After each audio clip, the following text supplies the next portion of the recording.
Welcome back to my channel. Please don't forget to subscribe. It's free, so you can access all my videos easily. For grade 7 students, you can access my grade 8 video easily next school year for your additional resources. Now, in this video, you're going to learn about the square of trinomial. So let's get started.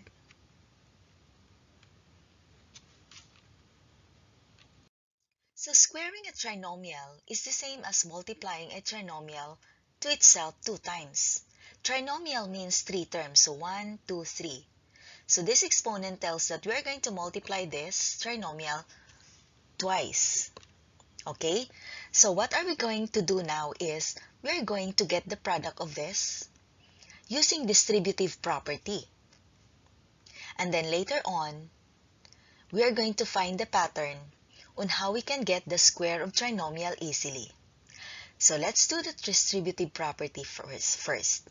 Distributive property means we're going to multiply each term here to all the terms here. Okay, so let's start with x. So x times x, that is equal to x squared. Multiplying, copy the base and add the exponent. Understood, there is 1, 1.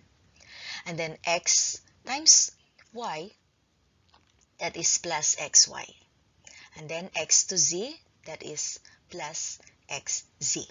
Okay, so we're done with x. Let's proceed to y. Y times x, and that is, okay, yx is the same as xy. Okay, take note, when we are multiplying, how we're going to arrange the letters, we follow the alphabetical order. So x before y. But they're the same. So that is xy. So next, y times y, that is y squared. And then y times z. Okay, that is yz. So next, we need to move on to z. So z times x. So again, zx, right? So zx is the same as xz. Again, we need to follow the alphabetical order in arranging the variables. So that is xz.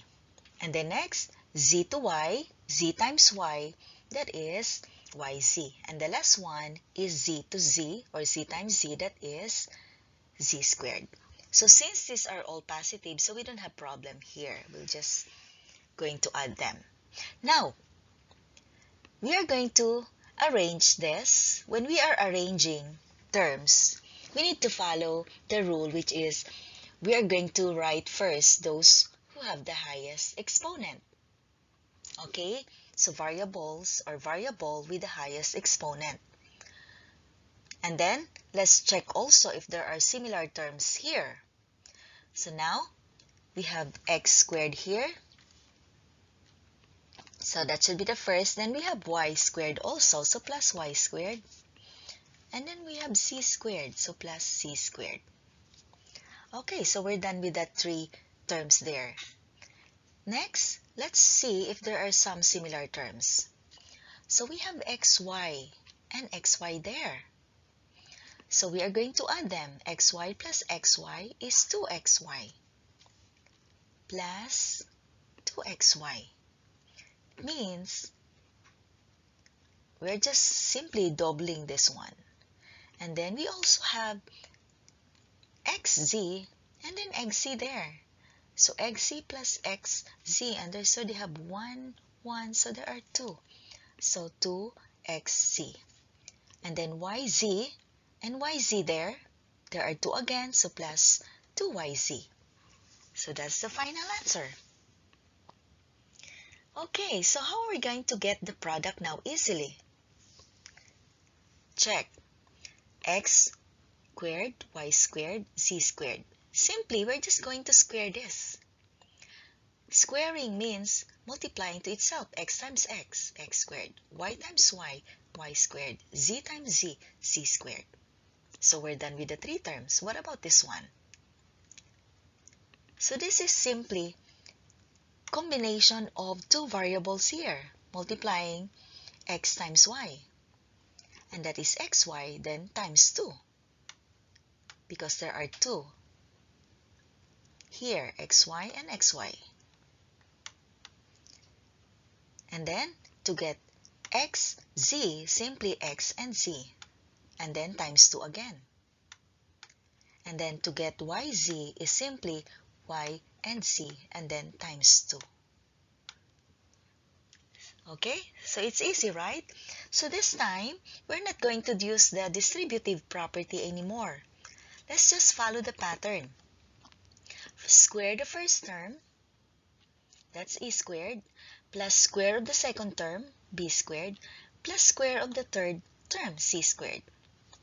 Now, to get the next term is simply this a times b, that is ab, then times 2, 2ab. Next is a times c, and times 2, that is 2ac. And then b times c, that is bc, and then times 2. That's the final answer. So easy now, right? Okay. Next, do you want to try this? Look at here. There is a negative here, or minus here. So same thing. You can pause the video if you want to try, and just unpause if you are ready. Okay, so first square the first term, x. So that is x squared. Here, this is negative y, but squaring is negative times negative, and that is still positive. So that is still plus y squared.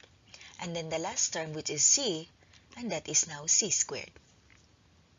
So you notice now, if it's negative, if you are squaring it, it's still positive. So we have no problem with the first 3 terms here. It is always, or the 3 terms are always positive. Now, to get now the next term, we're going to multiply x and y. X times negative y, that is negative xy. So that is plus negative 2xy, because we always multiply by 2. Next, x and z. And z is positive, x is positive, so we don't have problem with that. That's plus xz times 2. Okay, then this one, we have negative y times z. So again, that is negative, so plus negative, and then times 2, that is negative 2yz. Okay, so let's copy this one. X squared plus y squared plus z squared. Now, we have here plus and negative, that makes negative 2xy plus 2xz, and then again negative 2yz. So you can also do directly the negative here. You don't need to put plus here. You can do it directly as negative here. Okay, so next one here. You want to try this again? So what I did here, I put coefficient 2, and then this one is no longer a letter, but it's a number. Okay, so first, what are you going to do? Square this. So 2x, then square that. It means 4. 2 times 2, that is 4. Then x squared. Okay, so that's the first term. 4x squared. Then the second term is simply squaring y. So y squared. So that is plus y squared. And the next term is squaring negative 3. So negative 3 squared means negative 3 times negative 3 is positive 9. So plus 9. Okay? Next is to multiply this 2. Remember? Okay, so 2x times y, that is 2xy. Sorry about that. 2xy. And then we're going to multiply that by 2. because we always double it. So therefore, we have 4xy as our next term. So that is now plus 4xy. Next, this one. So 2x times negative 3, that is negative 6x, right? And then double that again, or times 2. Always times 2 to get these terms, right? Here. So that is negative 12x. So that's the next term, negative 12x. Next is y times negative 3. So that is negative 3y. And then square that. Double that. It's not squaring. Double that. So that is negative 6y. So next is minus 6y. So that's how you're going to get the square of trinomial. Just follow the pattern. Or if you forgot, just use distributive property. That's all for this video, and thank you for watching. See you on the next one. Bye!